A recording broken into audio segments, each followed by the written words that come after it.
नमस्कार, DD news में आप सभी का स्वागत है। मैं हूं ऋतु वर्मा। खबरों की शुरुआत से पहले नजर डालेंगे अभी तक की हेडलाइंस पर। दिल्ली की सीएम रेखा गुप्ता ने विधानसभा में नई आबकारी नीति पर कैग रिपोर्ट की पेश। दिल्ली सरकार को 2000 करोड़ रुपए का लगा घाटा। लाइसेंस देने में राजनीतिक दखल और भाई भतीजावाद का इस्तेमाल।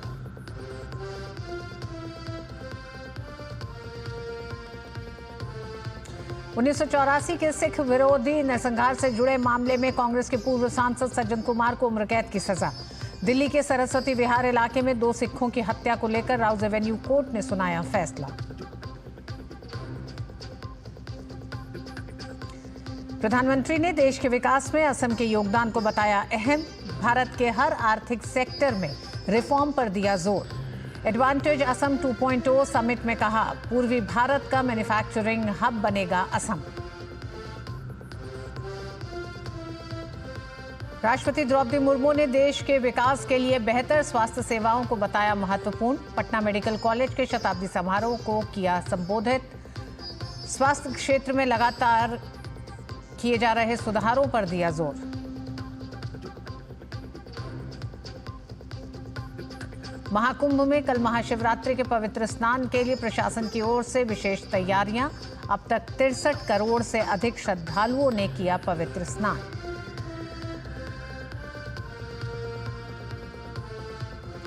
और देश का पहला हाइपरलूप टेस्ट ट्रैक तैयार। दिल्ली से जयपुर का सफर सिर्फ 30 मिनट में होगा पूरा।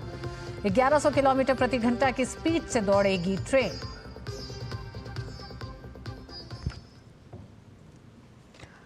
आबकारी नीति पर कैग की रिपोर्ट दिल्ली विधानसभा के पटल पर रखी गई और सबसे पहले शराब घोटाले से जुड़ी रिपोर्ट को सीएम रेखा गुप्ता ने सदन में रखा। सीएजी रिपोर्ट में 2017-18 से 2020-21 तक की अवधि और नई आबकारी नीति 2021-22 की जांच की गई। इस रिपोर्ट में खुलासा हुआ है कि दिल्ली की शराब पॉलिसी बदलने से 2026 करोड़ का नुकसान हुआ है। रिपोर्ट में लाइसेंस उल्लंघन की भी बात सामने आई है। नई शराब नीति में दिल्ली आबकारी नियम 2010 के नियम 35 को लागू नहीं किया गया। थोक विक्रेता मार्जिन को 5% से बढ़ाकर 12% कर दिया गया। इस प्रकार थोक लाइसेंसों का लाभ मार्जिन बढ़ गया, जबकि राजस्व कम हो गया। आप सरकार ने सॉल्वेंसी, वित्तीय विवरणों और आपराधिक रिकॉर्ड पर उचित जांच किए बिना खुदरा शराब लाइसेंस दिए। आप सरकार ने 2021-22 की आबकारी नीति का ड्राफ्ट तैयार करते समय अपनी ही एक्सपर्ट समिति की सिफारिशों की अनदेखी की। शराब नीति में पारदर्शिता की कमी थी। नीति ने एक आवेदक को 54 शराब की दुकानों तक संचालित करने की अनुमति दी, जो कि पहले की सीमा 2 थी। आपकी नीति ने निर्माताओं को एक ही थोक विक्रेता के साथ गठजोड़ करने के लिए मजबूर किया। इसके कुछ थोक विक्रेताओं को आपूर्ति श्रृंखला पर हावी होने की अनुमति मिली। दिल्ली सरकार ने महत्वपूर्ण राजस्व प्रभाव वाले प्रमुख छूट और छूट कैबिनेट की मंजूरी के बिना या एलजी से परामर्श के बिना दी गई। आपके आबकारी विभाग ने एमसीडी या डीडीए से अनिवार्य अनुमोदन के बिना कई क्षेत्रों में शराब की दुकानों को मंजूरी दी। सीएजी रिपोर्ट के अनुसार दिल्ली आबकारी विभाग ने L1 लाइसेंसधारियों को महंगी शराब के लिए अपनी खुद की एक्स डिस्टिलरी कीमत तय करने की अनुमति दी, जिस कीमतों में हेरफेर हुआ। आबकारी कानूनों का उल्लंघन करने वाले शराब लाइसेंसधारियों को दंडित करने में आप सरकार विफल रही। लेबल की सुरक्षा बढ़ाने के लिए आबकारी चिपकने वाले लेबल की परियोजनाओं को लागू नहीं किया जा सका। और दिल्ली विधानसभा का पहला सत्र काफी हंगामेदार रहा है। सत्र के दूसरे दिन ही दिल्ली विधानसभा के अध्यक्ष विजेंद्र गुप्ता ने उपराज्यपाल वीके सक्सेना के अभिभाषण के दौरान नारेबाजी करने के आरोप में विपक्ष की नेता आतिशी सहित 21 विधायकों को 3 दिनों के लिए यानी 28 फरवरी तक के लिए सस्पेंड कर दिया गया। अब पार्टी के ये विधायक सोमवार तक सदन की कार्रवाई में हिस्सा नहीं ले पाएंगे। इस बीच सत्र की अवधि को 2 दिनों तक के लिए बढ़ा दिया गया है। अब यह सत्र 1 मार्च तक चलेगा।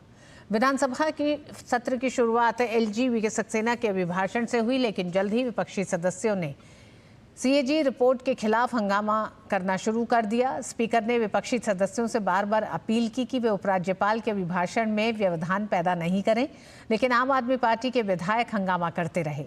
इसके बाद उन्होंने आप विधायकों को सदन से सस्पेंड करते हुए मार्शलों को उन्हें बाहर निकालने का आदेश दे दिया। दिल्ली भाजपा के प्रदेश अध्यक्ष वीरेंद्र सचदेवा ने आम आदमी पार्टी पर जमकर निशाना साधा है। उन्होंने कहा कि कैग रिपोर्ट पेश होने के साथ ही शराब घोटाले की सच्चाई अब सामने आ गई है।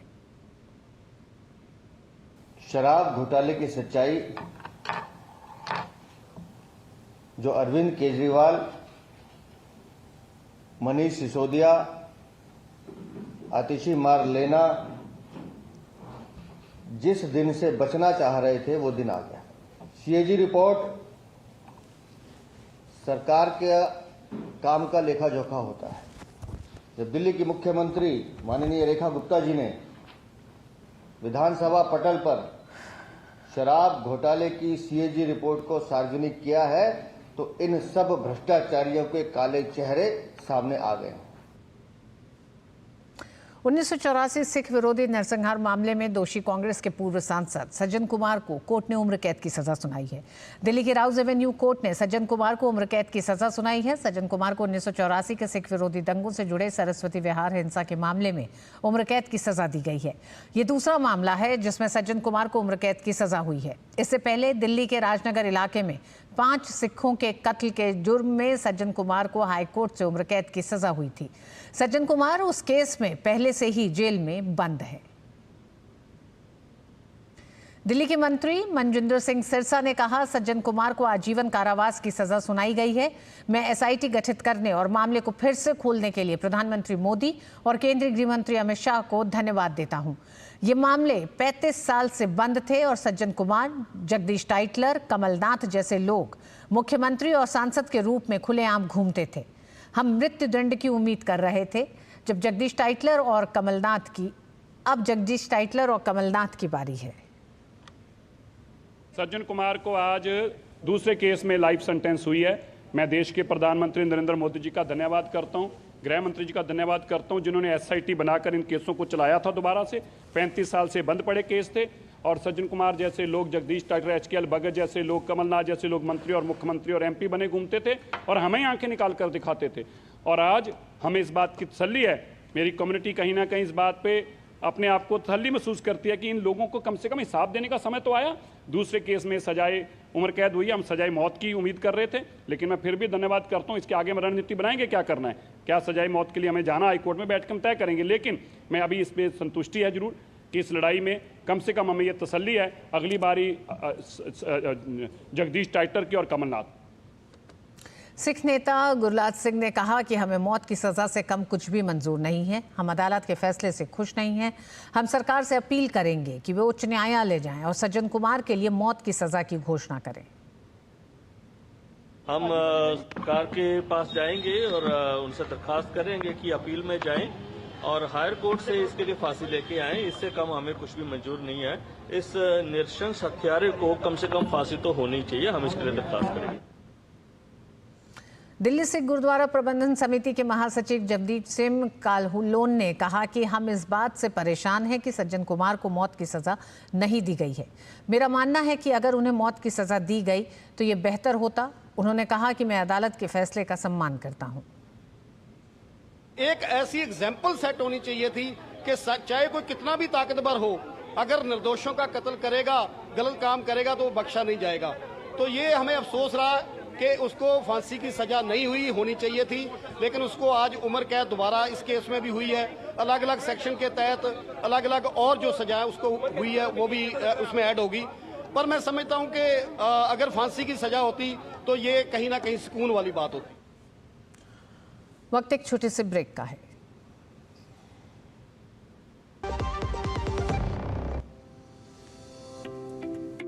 Money saved is money earned. I'm now happy that I could save money every month because of my PNG stove, as it cuts down on 20 to 25% of fuel usage. My PNG stove is also 100% safe with the ISI mark. Moreover, PNG as a fuel burns completely, making it a more environment-friendly fuel. So, use PNG and save money like me.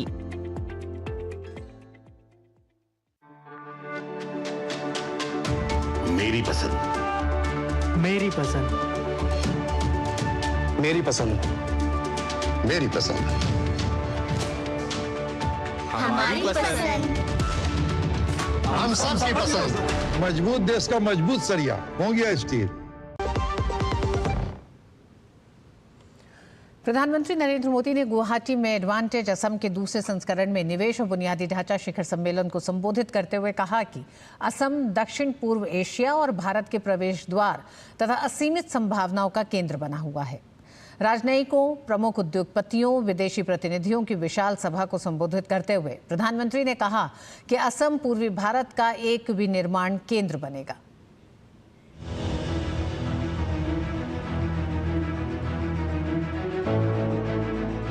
पूर्वोत्तर विकास का केंद्र असम आज के समय में निवेशकों का पसंदीदा स्थल बन गया है। इस साल राज्य के डबल डिजिट में विकास दर हासिल करने की उम्मीद है, जिसकी पुष्टि प्रधानमंत्री नरेंद्र मोदी ने अपने संबोधन में भी की।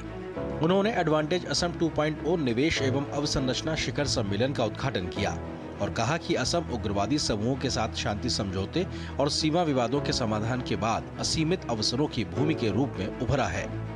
लॉ एंड ऑर्डर में अभूतपूर्व सुधार हुआ है। बीते दशक में अनेक पीस एकॉर्ड्स किए गए हैं। बॉर्डर से जुड़े लॉन्ग पेंडिंग इश्यूज का समाधान किया गया है। आज असम का हर रीजन, हर नागरिक, हर युवा यहां के विकास के लिए दिन रात मेहनत कर रहा है।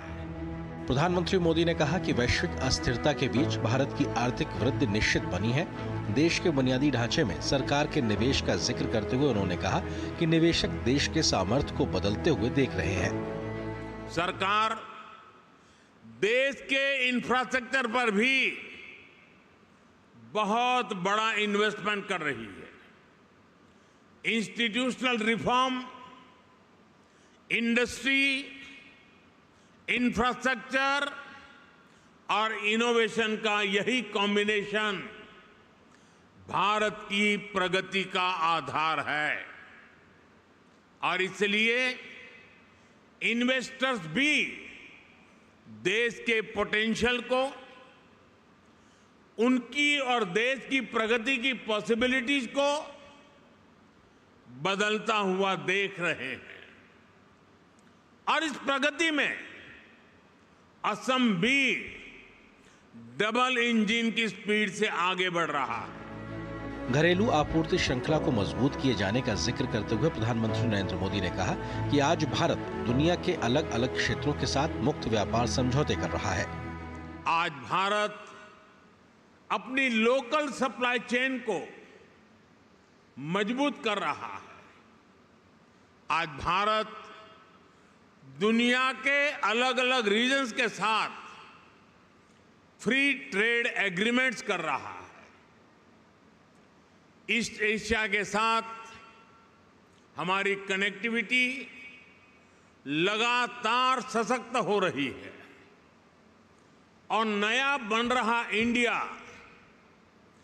Middle east Europe economic corridor भी अनेक नई संभावनाएं लेकर आ रहा है। प्रधानमंत्री ने कहा कि असम सरकार ने व्यवसाय को सुगम बनाने के लिए एक वातावरण सृजित किया है। उन्होंने कहा कि असम भारत के आर्थिक विकास में एक महत्वपूर्ण भूमिका निभा सकता है। सम्मेलन के दौरान देश के दिग्गज उद्योगपति और अडानी समूह के अध्यक्ष गौतम अडानी ने असम के विभिन्न क्षेत्रों में 50,000 करोड़ रुपए के निवेश का ऐलान किया। वहीं देश के दिग्गज उद्योगपति एवं रिलायंस इंडस्ट्रीज लिमिटेड के चेयरमैन मुकेश अंबानी ने कहा उनकी कंपनी अगले 5 साल में असम में 5 अलग अलग क्षेत्रों में 50,000 करोड़ रुपए का निवेश करेगी। खनन क्षेत्र की प्रमुख कंपनी वेदांता समूह के चेयरमैन अनिल अग्रवाल ने घोषणा की है कि उनकी कंपनी अगले 3-4 साल में असम और त्रिपुरा के तेल एवं गैस क्षेत्र में 50,000 करोड़ रुपए का निवेश करेगी। एडवांटेज असम 2.0 असम के लिए एक बहुत बड़ा मौका है राज्य की विकास और विरासत को पूरी दुनिया के सामने रखने का। आज के इस वैश्विक शिखर सम्मेलन में रिलायंस, अदानी और वेदांता ग्रुप ने 50-50-50 यानी 1.5 लाख करोड़ रुपए के इन्वेस्टमेंट का जो कमिटमेंट किया है उससे राज्य की अर्थव्यवस्था को एक नई दिशा मिलने जा रही है। प्रधानमंत्री मोदी ने स्पष्ट तौर पर यह कहा कि भारत ने जो कहानी इलेक्ट्रॉनिक मैन्युफैक्चरिंग की सफलता में तय की है, वही कहानी अब सेमीकंडक्टर की दुनिया में होने जा रही है। और ये आसाम न केवल पूर्वोत्तर बल्कि नए भारत के विकास की नई कहानी लिखता हुआ नजर आएगा। कैमरामैन उत्तम सिंह के साथ Ajay Mishra, DD news, Guwahati. Advantage Assam 2.0 से असम और जापान के बीच नज़दीकियां बढ़ेंगी। जहां जापान असम के युवाओं को अपने यहां ले जाने का प्रयास कर रहा है, तो जापान की कंपनियां असम में बड़े निवेश की तैयारी में है। इस कार्यक्रम में मौजूद निवेशकों ने बताया कि वे भारत में कई अरब डॉलर निवेश करने की योजना बना रहे हैं। हम लोग का ये फोकस है कि 6.6 बिलियन यूएस डॉलर हम लोग करीब इन्वेस्टमेंट इस बार करने जा रहे हैं। और उसमें सेमीकंडक्टर के साथ साथ ड्रिंकिंग वाटर सॉल्यूशन भी है, इंफ्रास्ट्रक्चर डेवलपमेंट भी है और बैंकिंग एंड फाइनेंस भी है। तो इसी विषय में हम लोग थोड़ा सा कार्य को आगे बढ़ा रहे हैं। हम लोगों ने एक ऐसी मशीन डेवलप किया है जिसमें कूड़े को छांटने की ज़रूरत नहीं है, डायरेक्ट डालिए, वो चारकोल भी बना देगा और वो आपका पेट्रोलियम प्रोडक्ट निकाल देता है। तो ये जो हमारे यहाँ पूरे देश में, इवन आसाम में भी जितने भी कूड़े का ढेर लगता जा रहा है, वो टारगेट पहले उसको एकदम ख़त्म कर देना। तो वो टेक्नोलॉजी जो है वो हमारे कुछ इंडियन रिसर्च जापान ने कुछ वैज्ञानिकों को मिला कर उसको डेवलप किया है और वो सबसे पहले हम पूरे वर्ल्ड में इंडिया को देना चाहते हैं और यहाँ पहला आसाम में लगाना चाहते हैं। We attended a lot of, we have seen the Prime Minister addressing this state, and we have seen a lot of industrialists addressing this state and their investments. There's a huge potential. You know, we have seen Ambanis, we have seen Mr. Agarwals, we have seen the Jindals, we have seen the Tatas, and we've seen so many other industries coming and investing this state.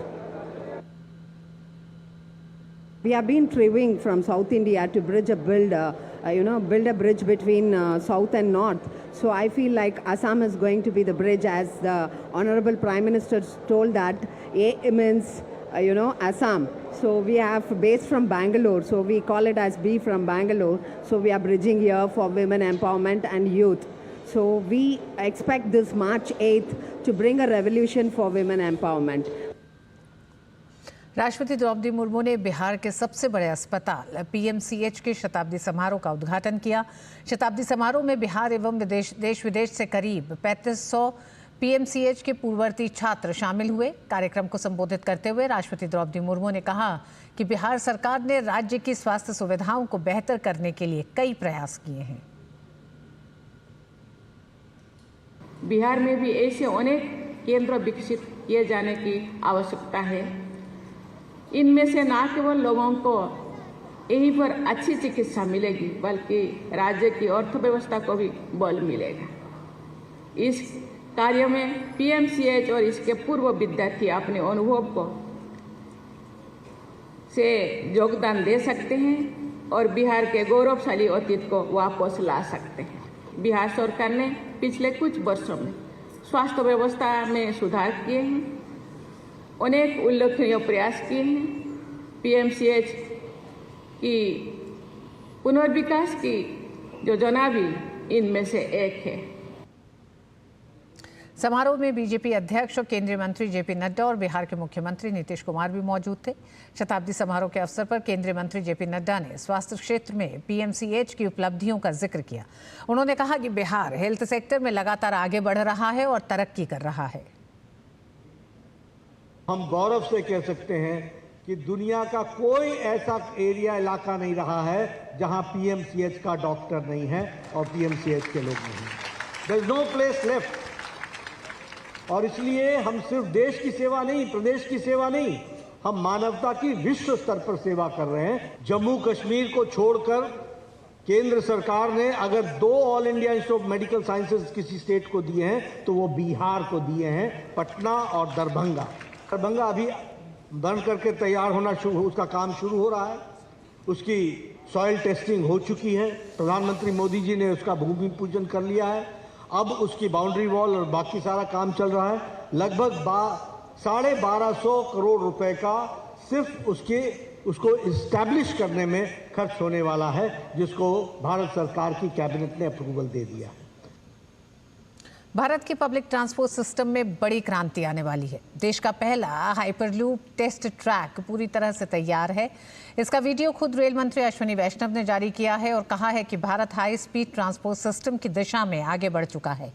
इस hyperloop के शुरू होने से महज 30 minute में 350 kilometre का सफर तय किया जा सकेगा। 422 मीटर के इस हाइपरलूप टेस्ट ट्रैक को आईआईटी मद्रास की मदद से तैयार किया गया है। हाइपरलूप एक ऐसी तकनीक है जिसमें ट्रेन को एक खास ट्यूब में टॉप स्पीड पर चलाया जाता है। इस तकनीक की मदद से लोगों को बहुत तेज और सुरक्षित यात्रा का अनुभव होगा। हाइपरलूप ट्रेनें 1100 किलोमीटर प्रति घंटे की रफ्तार से चलेंगी, जबकि बुलेट ट्रेन की टॉप स्पीड 450 किलोमीटर होती है, यानी इसकी रफ्तार बुलेट ट्रेन से भी तेज होगी। अब इंतजार इस बात का है कि इस हाइपरलूप ट्रैक पर ट्रायल रन कब शुरू होगा। कुल मिलाकर भारत अब उन चुनिंदा देशों में शामिल हो गया है जो हाइपरलूप तकनीक को अपनाने की दिशा में आगे बढ़ रहे हैं।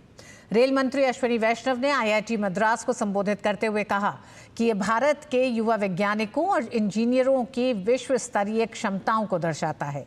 उन्होंने कहा कि प्रधानमंत्री नरेंद्र मोदी का संकल्प है कि देश को इनोवेशन की दिशा में आगे बढ़ाना है और इसी कारण आज हम शिक्षा संस्थानों के साथ मिलकर कार्य कर पा रहे हैं। उन्होंने कहा कि वह सम्मानित की गई टीम आविष्कार का हिस्सा रहे हैं। This first pod of 422 meters, first tube, this will really go a long way in developing the technologies. I think time has come when after the first two grants of $1 million each, the third grant of $1 million will be given to IIT Madras for further developing the Hyperloop project in a nice way. And once we see the commercial or rather pre-commercial, where the product is ready, then within the railway setup we will start the first commercial project. We'll decide a site which can be used for good commercial transportation of, let's say, some 40-50 kilometers. That kind of site we will decide and then we will go for it. रक्षा मंत्री राजनाथ सिंह ने आज दिल्ली में coast guard के 32 अफसरों और जवानों को राष्ट्रपति तटरक्षक मेडल और तटरक्षक मेडलों से सम्मानित किया। इनमें से 6 मेडल विशिष्ट सेवा, 11 मेडल बहादुरी के लिए और 15 मेडल सराहनीय सेवा के लिए प्रदान किए गए। कोस्ट गार्ड के महानिदेशक परमेश शिवमणि भी वहां मौजूद थे। रक्षा मंत्री ने बताया कि सरकार ने कोस्ट गार्ड के लिए 14 fast patrol vessel, 6 air cushion vessel और 22 इंटरसेप्टर नाव और 6 अगले जनरेशन की ऑफशोर पेट्रोल वेसल की खरीद को मंजूरी दी है। भारत सरकार इंडियन कोस्ट गार्ड की कार्यक्षमता को बढ़ाने के लिए पूरी तरह से कमिटेड है। प्रधानमंत्री जी के नेतृत्व में कोस्ट गार्ड को फाइनेंशियल ईयर 2025-26 के लिए 9,676 करोड़ रुपए का आवंटन किया गया है, जो पिछले वर्ष के बजट की तुलना में 26.60% अधिक है। और यह कोस्ट गार्ड को मॉडर्न बनाने की दिशा में मैं मानता हूं कि बहुत ही एक महत्वपूर्ण कदम है। भारत टेक्नोलॉजी के क्षेत्र में बड़े बड़े देशों को टक्कर दे रहा है। अब भारत में एआई तकनीक से खेती भी हो रही है, जिसे देखकर हर कोई हैरान है। कुछ भारतीय किसान एआई को खेतीबाड़ी में इस्तेमाल कर रहे हैं, जिसकी जानकारी माइक्रोसॉफ्ट के सीईओ सत्य नडेला ने एक्स पर दी है। इसके बाद टेस्ला के सीईओ एलन मस्क भी इन किसानों के फैन हो गए हैं और उन्होंने नडेला का पोस्ट रीशेयर किया है। सत्य नडेला ने एआई के पॉजिटिव इम्पैक्ट की बात की है। साथ ही महाराष्ट्र में छोटे खेतों में पैदावार को बढ़ाने में आर्टिफिशियल इंटेलिजेंस की भूमिका के बारे में बताया। वीडियो में नडेला बताते हैं कि मैं एक उदाहरण बताना चाहता हूं जो बारामती कोऑप का हिस्सा रहे छोटे किसानों का है, जहां उन्होंने इस पावरलूप टेक्नोलॉजी को एडॉप्ट किया। माफ़ करिएगा, पावरफुल टेक्नोलॉजी को एडॉप्ट किया। एक छोटे ज़मीन मालिक ने अपनी खेतीबाड़ी को बेहतर किया है। यहाँ केमिकल्स के इस्तेमाल में कमी की गई है, पानी का इस्तेमाल बेहतर हुआ और आखिर में उन्होंने जो नंबर शेयर किया वह हैरान करने वाले थे। क्या है और इस बुलेटिन में बस इतना ही।